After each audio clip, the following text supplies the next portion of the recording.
Okay, so a couple of you have mentioned you got a couple questions you want to go over. So, what do you expect the rest of this hour? What do you want?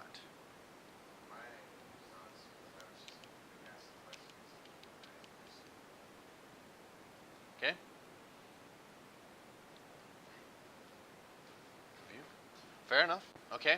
So, ask away. What question do you have? And diagrams. We went over those. It's videotaped. And if you need to, do we need to go back over what's expected of you for diagrams?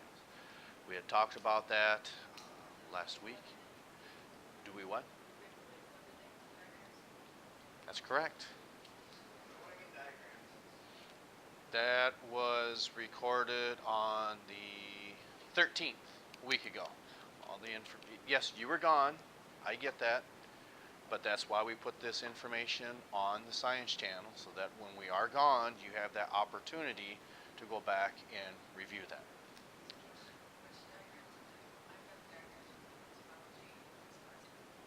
Okay.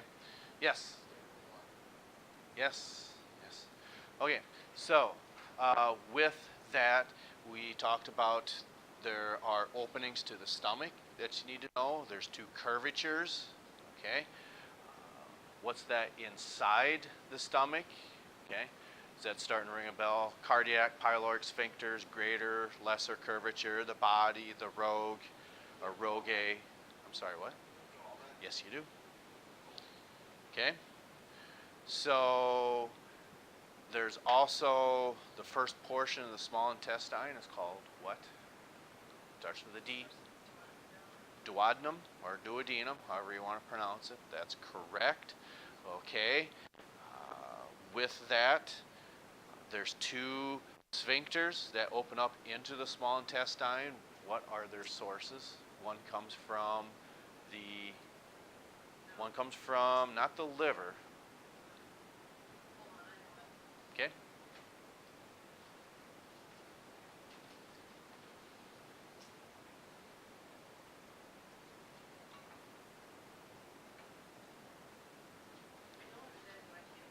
One starts with a P.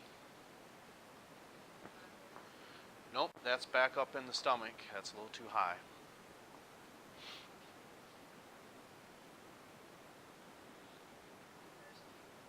No, it comes from the pancreas. You have a pancreatic sphincter. Okay. And then the other delivers bile. So that must mean that bile comes from where? The gallbladder. But the bile is not produced in the gallbladder. It's only stored there. Okay? It's produced in the liver. That's correct. Okay? There are 5 different ducts that you need to know going from the gallbladder, the liver, and down into the small intestine. Okay? We have the cystic duct, which is coming from which gland? No. Comes from the gallbladder. Then that forms a tributary to what we call the common hepatic duct, because further up the road there's a fork. Left and right hepatic duct, your cystic duct makes 3. Then where the 2 tributaries from the liver come in contact with that of the gallbladder, we then have the common hepatic duct. Then they all come together to form the common bile duct. You said the same thing twice. Yes, yes, yes, that is correct. Okay. These are all, okay, it's on page 662 or something, no, 668, okay. We said it looks just like this. Okay? It has all these terms on there, and it has the left, the right hepatic duct. Okay? The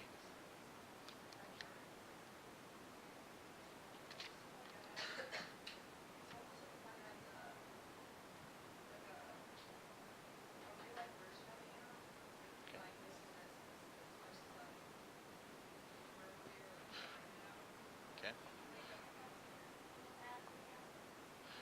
Well, well, that's why gross anatomy is so much better, but we don't have that ability. Okay. So the stomach, okay, the pancreas, your gallbladder, your liver, all those dump into the small intestine or the duodenum. Okay. Duodenum. That's correct. Okay.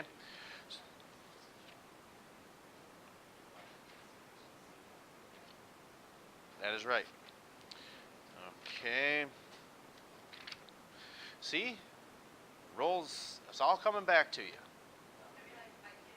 Okay. All right.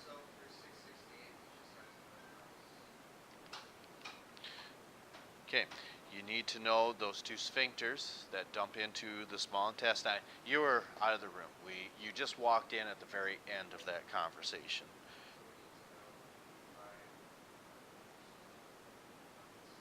Yes. The left, the right hepatic duct, the cystic duct, the common hepatic duct, and then the common bile duct. Yep. Also the pancreatic duct. Well, that's pretty simple. That's in the pancreas. Yeah. The reason we say 5 is because it's the liver and the gallbladder that work together. Yep. I don't. Do we need a word bank? Why? Why? Why?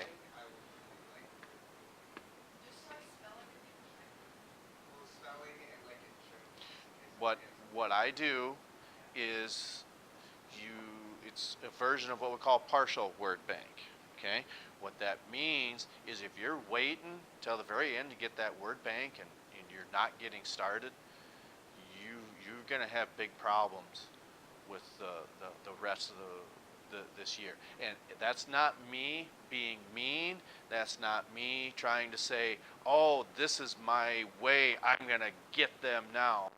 The only reason we say it that way is because if you're in here for a reason that you're going to be asked a lot of the same questions that I'm asking. You're all going to be responsible for this information when you move on to the next level in college. Now, would it be the same aspect? No, you'll be dealing with mammals instead of humans. I get that. But a lot of the times, this professor, okay,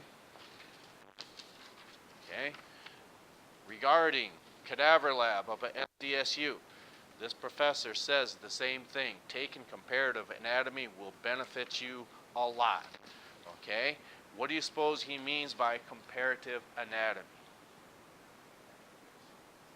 Yeah, whether it's bovine, canine, swine, okay? All that comparative anatomy will help you out in the future. Yes?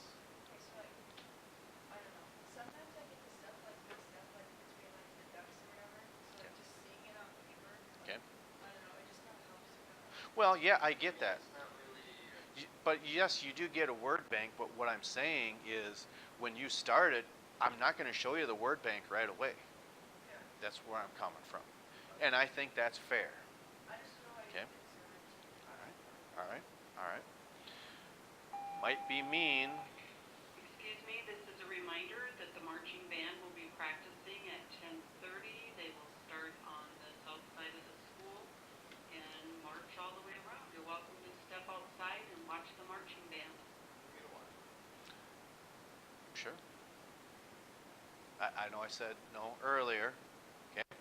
So if that's what we want, make sure you know everything there is to know about these 3 questions. Okay?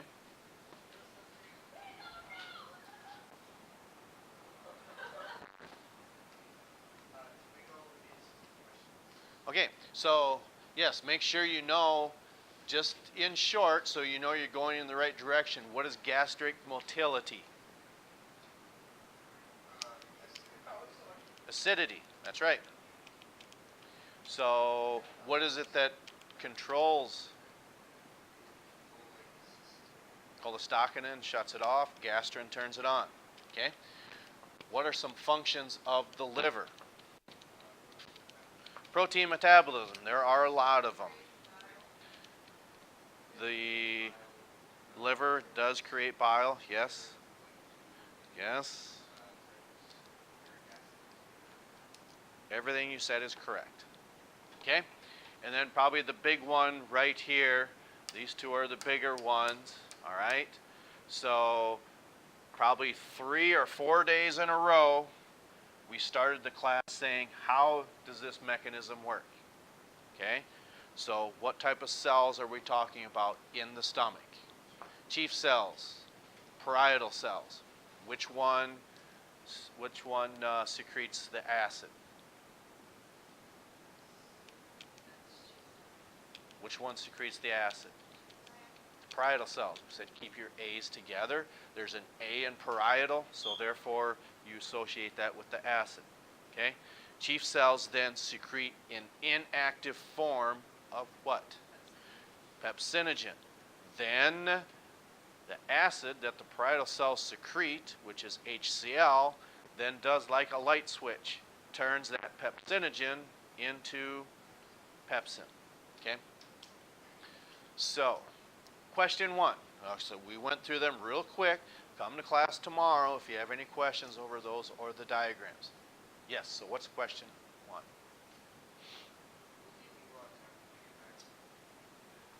Maybe. I don't have a crystal ball in front of me. Yeah, that's fine.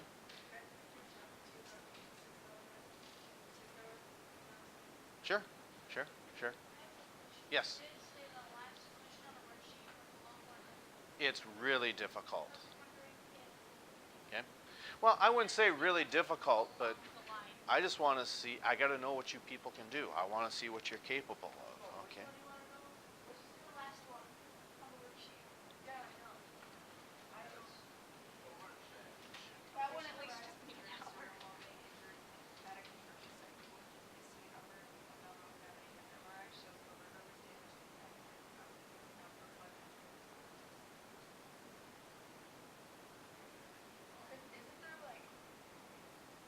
Okay. To help you answer that, look at page, the last question here, look at page 668. Okay. What it's saying is there's no damage to the small intestine itself, yet there's large amounts of blood in the small intestine. Usually we associate trauma with internal bleeding. But if you have no damage to that small intestine, blood got in there somehow, it just didn't show up. You got to go up the chain a little bit.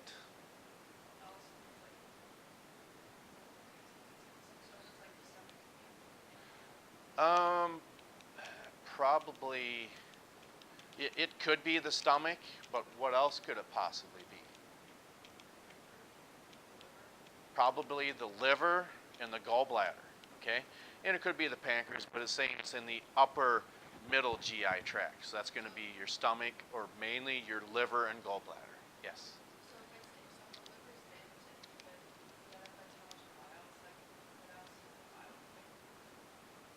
Well, if it's damaged, it's going to be surgically corrected and it's probably going to heal itself. Does that answer your question? I want.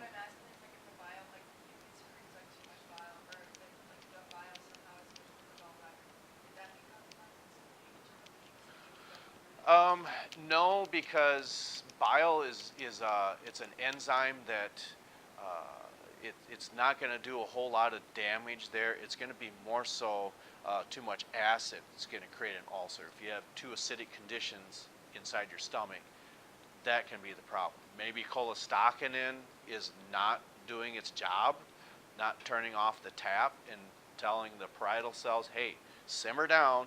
We don't need this much acid. That's probably the biggest problem that would lead to the small intestine, not the bile. No, it would not. Yeah, not bad. Not bad. That's what we like. Okay, so you had stated interest. You wanted to see this. There's one more short answer question that you're going to want to know, and that is, what does the pancreas secrete? Two enzymes, amylase and lipase. And what do they break down? Yes, starch, which is a large sugar. Yes, and fats. Yes. Well, it's not that we don't really write down pancreatic lipase and amylase. Break down starch and fats. Okay, something along those lines. But okay, so let me see. You're done with your paper. Where are you at with yours? Okay, where are we at with ours? You have a couple left. Just for my own curiosity, can I? And you probably do. Just show me that I've got a couple left. Okay. Okay. All right. Yeah, you can take a book home. You're more than welcome to do that. I think my aunt gave me anatomy cards, which basically gives it's basically like a bunch of diagrams. So I think I might Okay. get those. All right. It's to your left. It's on that counter. It says that one right there. Yep. Okay, so who's going outside? No, but it's entirely up to yourself.